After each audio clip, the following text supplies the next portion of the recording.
కూటమి ప్రభుత్వం ఆధ్వర్యంలో గౌరవ ముఖ్యమంత్రి వర్యులు నారా చంద్రబాబు నాయుడు గారు, అలాగే ఉప ముఖ్యమంత్రి వర్యులు పవన్ కళ్యాణ్ గారు ముఖ్యంగా వైద్య ఆరోగ్యం పైన ఎక్కువ శ్రద్ధ పెడతా ఉన్నాం.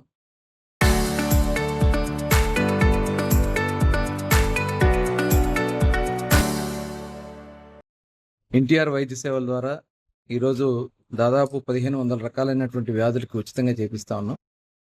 అవి కాకుండా సర్జరీలు కానీ లేదంటే క్రానికల్ డిసీజెస్ ఏదైనా కూడా దానికి కూడా ట్రీట్మెంట్ ఏదైతే ఎన్టీఆర్ వైద్య సేవలో కవర్ కానాటికి కూడా సీఎం రిలీఫ్ నుంచి వారికి ఆదుకోవడం జరుగుతోంది.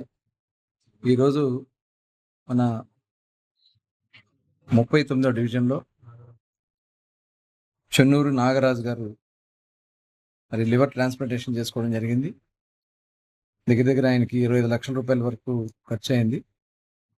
ఈరోజు సీఎం రిలీఫ్ కింద 6 లక్షల రూపాయలు వారికి చెక్ రూపేణా పంపించడం జరుగుతూ ఉంది. దగ్గర మచిలీపట్నం కాన్స్టిట్యున్సీలో 917 మందికి 8.5 కోట్ల రూపాయలు ఇప్పటి వరకు సీఎం రిలీఫ్ కింద అందించడం జరిగింది. ఇవి కాకుండా ఎల్ఓసీలు కానీ అంటే ముందే వాళ్ళు ఎస్టిమేట్ తెచ్చుకున్నట్టయితే హాస్పిటల్స్కి ఉచితంగా వైద్యం చేయడానికి అవసరమైనటువంటి పర్మిషన్స్ ఇప్పించడం ఇవన్నీ కూడా చేస్తూ ఉన్నాం. ఇవాళ ప్రభుత్వం యొక్క ముఖ్య ఉద్దేశం కూడా ఎందుకంటే బడ్జెట్లో కూడా ఎక్కువ శాతం నిధులు ఒక హెల్త్కి ఎడ్యుకేషన్కి మనం ఖర్చు పెడతా ఉన్నాం. 30,000 కోట్ల పైన దగ్గర ఒక వైద్యానికి మనం ఈరోజు రాష్ట్ర ప్రభుత్వం ప్రతి సంవత్సరం బడ్జెట్లో ఖర్చు పెడతా ఉంది.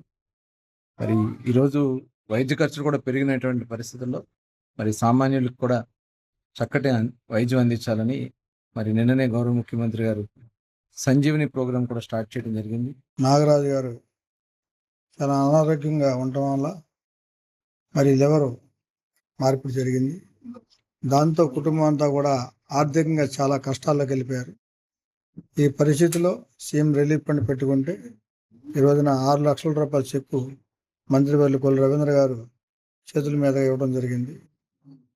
ఇవాళ ఆరోగ్యశ్రీ ద్వారా ఎన్ని జరుగుతున్నాయో సీఎం రిలీఫ్ ఫండ్ ద్వారా కూడా అంతమందిని ఆదుకోవడం జరుగుతుంది. దీనికి సహకరిస్తున్న ఉప ముఖ్యమంత్రి పవన్ కళ్యాణ్ గారికి, చంద్రబాబు నాయుడు గారికి, మోడీ గారికి ధన్యవాదాలు.